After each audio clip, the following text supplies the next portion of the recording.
വീട്ടിലിരുന്ന് T V കാണാനും game കളിക്കാനൊക്കെ ഒരു പരിധിയുണ്ട്. അങ്ങനെ ആ പരിപാടികളൊക്കെ മടുത്തപ്പോഴാട്ടോ നമ്മൾ നമ്മുടെ കൈരളി തിയേറ്റർ എക്സ്പ്ലോർ ചെയ്യാനായിട്ട് ഇറങ്ങി.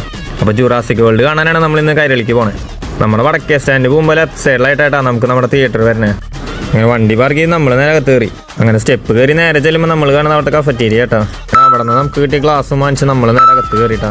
തിയേറ്ററിൻ്റെ ഇൻറ്റീരിയറൊക്കെ കൊള്ളാം. ഇൻറ്റീരിയർ ലൈറ്റ് വർക്കൊക്കെ ഏതോ കൊട്ടാരത്തിലുള്ള പോലെ സെറ്റപ്പാട്ടോ.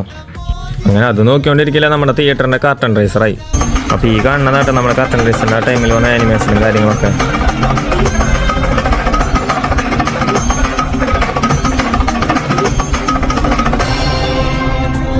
പണ്ടത്തെ ജുറാസിക് പാർക്കിന് അത്രയ്ക്കൊന്നും എനിക്കിത് ഇഷ്ടമായില്ല കേട്ടോ.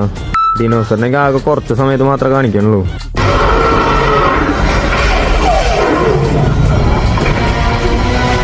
ഇന്റർവെല്ലിന് ഐസ്ക്രീം വാങ്ങിക്കാൻ പോയി എൻ്റെ തല പോയേനെ. സീലിംഗ് കുറച്ചും കൂടി ഹൈറ്റ് ആക്കായിരുന്നു. കഫറ്റേരിയ ചെന്നപ്പോൾ നമുക്ക് ആകെ ഐസ്ക്രീം മാത്രമായിട്ട് കിട്ടിയേ. വേറെ പോപ്കോണൊന്നും ഉണ്ടായില്ല കേട്ടോ.